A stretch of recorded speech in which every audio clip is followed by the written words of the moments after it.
to me, envisions any spatial perspective on a demographic question. And so demography is interested in a whole range of topics: fertility, mortality, migration.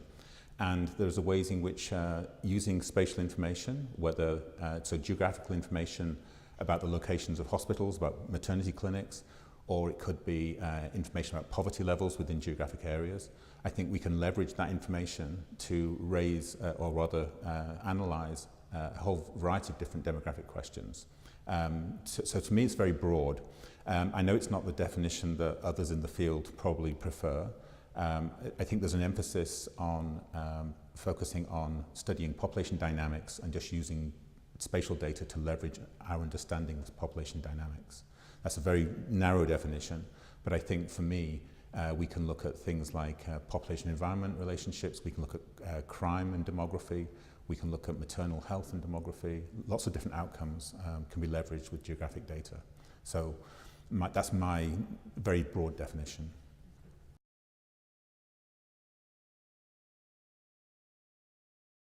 So one of the things that raises a concern for many people is that as we have changed the nature of the data we collect, we get very precise information about individuals.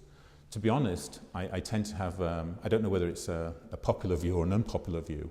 The reality is the most visible identifying geographic information is your home address.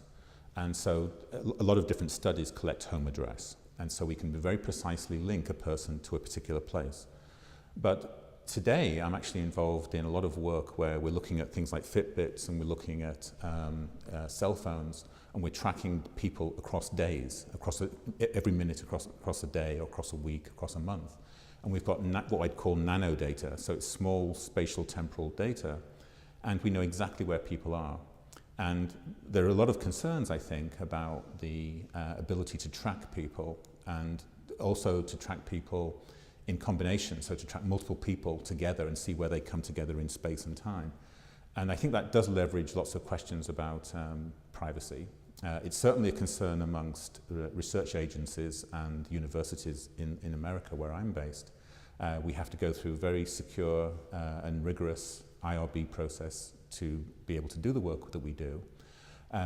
But to be honest, I tend to think that if we can collect the data and then analyze it, and as long as we can analyze it in a way that doesn't compromise the individual's identity in any way, then I think we are fine. I don't think there should be a limitation on what we collect. I think there should be limits on what we analyze and how we represent the data. In my own work, geography or spatial analysis and mapping, there are various creative ways that researchers can use to mask the specificity of location. And so that then helps, we're not going to put maps on a screen at a conference or put into a journal maps that locate an individual. That's just irresponsible. But there are ways of still leveraging that data that the end result isn't a map. The end result is how far is it from your workplace to school or from your home to a playground. And that's valuable information.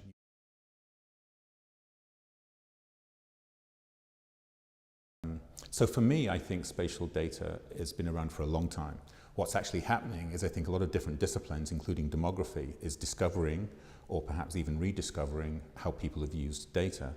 So we've had satellite remote sensing data for 40 or 50 years, but now demographers, certainly in the last 10 or 20 years, and even in the last 5, have really leveraged the fact that we can get remote sensing data and use it for looking at a whole series of population environment questions.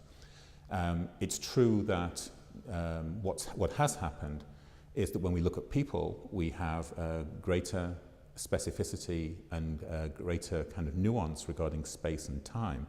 So we now collect data at very small temporal units and very small spatial units. So not this, but my cell phone will give a GPS coordinate, so I know exactly where I am, and the temporal signature will tell you exactly where you are at what time.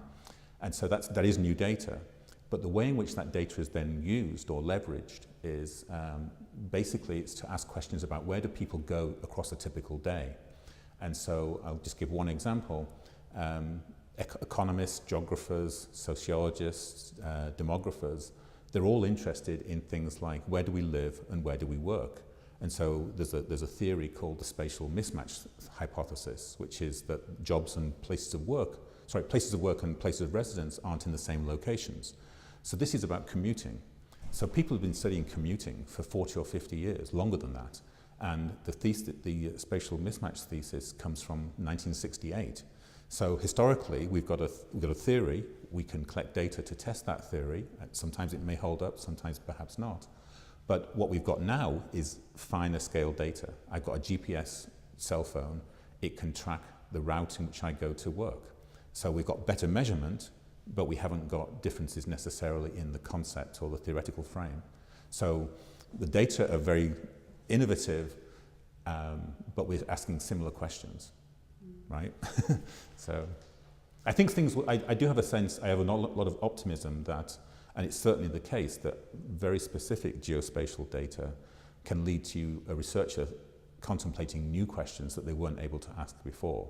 So that's where I find the field is going to be very exciting, because we can start to leverage new forms of data in original ways, and so that's very good.